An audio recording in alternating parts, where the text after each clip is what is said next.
Have you ever found yourself clinging to bad feelings, unable to let go of past hurts and experiences? I mean, we all have. I've been there, done that. Sometimes still do. But have you ever stopped to wonder why we hold on to these emotions? We're going to unravel the underlying reasons behind our attachment to negative feelings and the impact it can have on our mental and emotional well-being.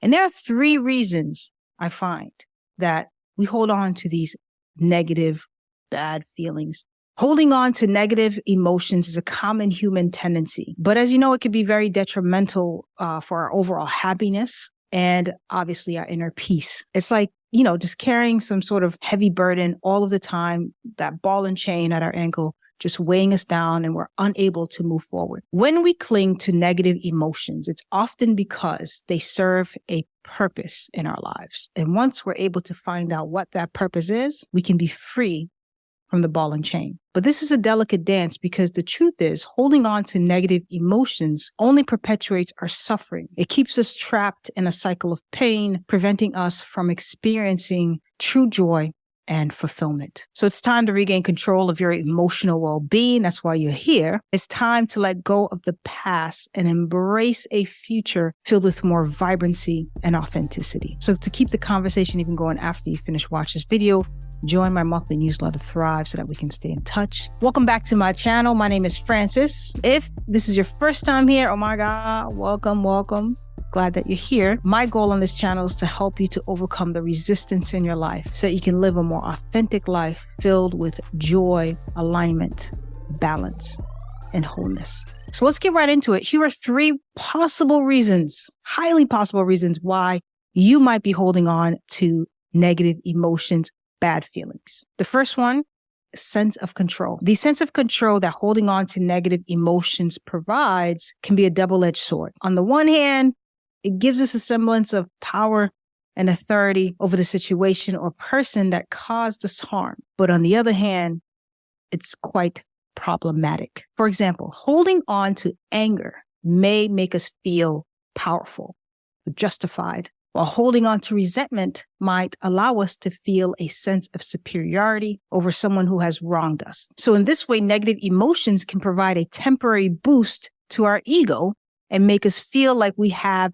an upper hand in the situation. But do we really? By holding on to anger, resentment, or any grudges, you may feel like you have the upper hand or you're protecting yourself from any further harm. And of course, if we grew up in households where negativity and conflict were quite prevalent, it can feel familiar and almost comforting to hold on to these emotions. Remember that our past experiences help shape our default programming. And I did a whole video about how to deprogram your programming, which I'll leave at the end of this video. So if anger or resentment were survival strategies that served us well in the past, it's understandable that we would revert to those patterns. They actually become a familiar anchor that we cling to in an uncertain world, offering a semblance of stability and predictability. But I want you to remember that this sense of control is an illusion and can actually perpetuate your suffering in the long run. So instead of truly gaining power or resolution, we remain stuck in a cycle of anger,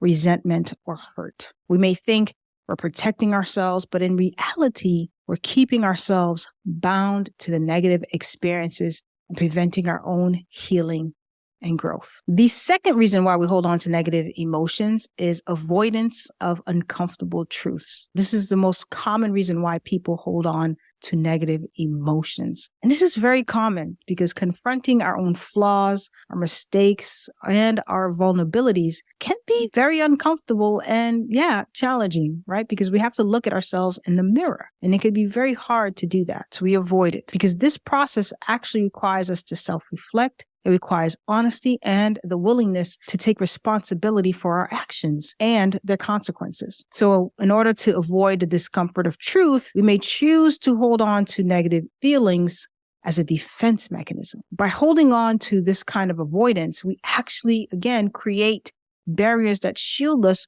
from the need to face our own shortcomings or address difficult aspects of ourselves. And I always say the healing journey requires you to tell yourself the truth. If you are not telling yourself the truth, then you cannot heal. So it becomes easier to blame others or external circumstances for unhappiness or dissatisfaction, rather than taking a hard look at ourselves and our own behaviors and our own attitudes that contribute to the situation. So this avoidance obviously will hinder our healing journeys and prevents us from really making positive changes in our lives that are long lasting. One more thing about this kind of avoidance and really any negative emotion is that it allows us to avoid confronting uncomfortable truths about others, about those around us. Who are they really? Or have we sort of created some sort of facade of who we think they are or who we hope they are? So for example, acknowledging that someone we trusted has deeply hurt us or is possible of hurting us can be very painful and extremely challenging, because that requires us to reassess our relationships, set boundaries, or even make difficult decisions about who we surround ourselves with, especially if it's your parents. It's like recognizing like, wow, that person actually really hurt me, and that person is my parent. Confronting these uncomfortable truths about other people can make us feel guilty, but we really need to be honest about how they're showing up and how it's impacting our ability to grow. So by clinging on to negative feelings, we can temporarily avoid facing these uncomfortable truths and the unnecessary steps that come with healing and resolution. But you already know, the avoidance, all it does is prolong our pain. It prolongs our suffering and creates a huge delay between who we want to be, that version of ourselves. It ultimately prevents us from finding the peace that we're looking for and progressing on our healing journeys. So remember, confronting the uncomfortable truths, both within ourselves and in our surrounding relationships, is essential because it helps us to transcend our pain and create healthier, more fulfilling lives. And that's what we're looking for. And that's what we deserve to have. Now, the last why, number 3, is familiarity and identity. I tell you, a lot of the reasons that we have a lot of chaos in our world is because we overly identify with some of our identities, and it causes havoc in ourselves and our societal structure. And I could go on, but I'm not going to get sidetracked. I'm going to focus on this specifically. Familiarity and identity play a significant role of why we hold on to negative emotions. And I'll tell you why. When you've experienced a significant amount of pain or trauma or disappointment throughout your life, these negative emotions can actually become deeply ingrained and familiar, right? We mentioned that earlier. They're familiar. They're comforting in a way. And these kinds of feelings can actually become a constant companion. And as a result, they begin to shape your worldview and actually influence your behaviors and responses to different situations. So in this context, holding on to negative emotions can create a distorted comfort zone. Despite the detrimental effects, these emotions, again, they feel familiar. They feel safe because it's what I've known. I don't know anything else. So they provide a sense of consistency and predictability in an otherwise unpredictable world, because we can count on that feeling to show up day in and day out, more than we probably can count on other things around us. So letting go of these emotions can be really jarring for folks. It's quite unsettling because it really requires stepping into the unknown and embracing change. Like, I don't know what's on that other side. And I don't know that it's good for me, but I know this thing here. So be mindful that negative emotions can become really intertwined with our identities, especially if they feel so familiar. And if you've been carrying these emotions for a long time, they just become part of who you perceive yourself to be. You become, I am this emotion. And so the challenge here is to create that separation. Because what happens is it's going to shape your self-image, influencing how you relate to others and how you navigate the world. So letting go of negative emotions may raise questions about who you would be without them, which can be both daunting and uncertain. And to have that disconnect from self can create a lot of emptiness and anxiety. So it actually is not uncommon to fear losing a sense of identity or not knowing how to define yourself without these familiar emotions. This is why sometimes I ask my clients, like, who are you without this emotion? Like, who are you really underneath? So ask yourself, are you without this emotion? If you were to walk away from this emotion today, the familiar and comfortable may not always align with what is truly best for your overall happiness and inner peace. So letting go of that familiarity with your identity opens up space for deep healing to occur and the ability to cultivate healthier emotions and relationships.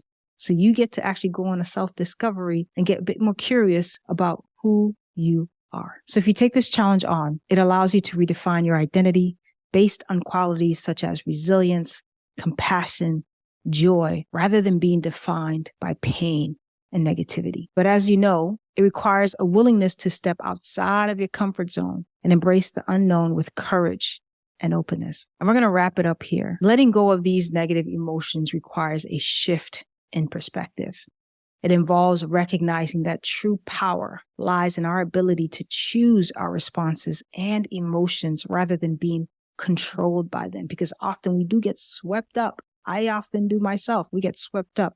And so there needs to be a pause in between that response. Letting go of these emotions means understanding that holding on to feelings like anger or resentment only weighs us down, and it hinders and stunts our healing journey. So by releasing these negative emotions, we free ourselves to embrace more positive emotions, foster healthier relationships, find more balance, become more authentic, and just cultivate a greater sense of well-being. Yes. It's important to remember that it's okay. Feel the anger, feel the resentment initially, right? Go through those emotions, feel them. Do not suppress them, because we do experience challenging and hurtful experiences. However, holding on to these emotions for an extended period of time, ultimately, it doesn't harm anyone else. It harms us. So keep that in mind when you're having a hard time letting go. While the journey of letting go can be challenging and require lots of introspection and self-reflection, it's just a necessary step towards creating a more beautiful and vibrant life. So I encourage you, be willing to develop new coping mechanisms. Be willing to seek the support, seek a community, seek out friends, and consciously choose to release the grip of negative emotions. And by doing so, you can reclaim your personal power, reclaim your identity, redevelop your identity, redevelop and recreate new narratives, and begin to experience genuine joy and genuine balance. Because when your emotions are distorted, it causes an imbalance. When you're able to do that, you can cultivate healthier relationships with yourself and, of course, those around you. So I hope you take the time to practice forgiveness, practice self-compassion. You can get all the videos where I walk you through how to do a lot of that stuff so that your emotions no longer control you, no longer give you that false sense of control, and no longer give you that false sense of control that it has been giving you. So I hope this video was helpful. Please let me know which one of the three you identify with the most, and what's one step that you can take to begin letting go of those bad feelings, those negative emotions. Thank you so much for watching. As always, make sure you like, subscribe, share this video with someone that you love, that you think could benefit from this. And the more that we share in the comments, the more we create this collective presence that we're not alone on this journey. Be sure you subscribe to my monthly newsletter, Thrive. I have a big announcement coming up that I'd love to share with you, but my community gets first dibs. Thank you for watching, and I will see you on the other side of wholeness.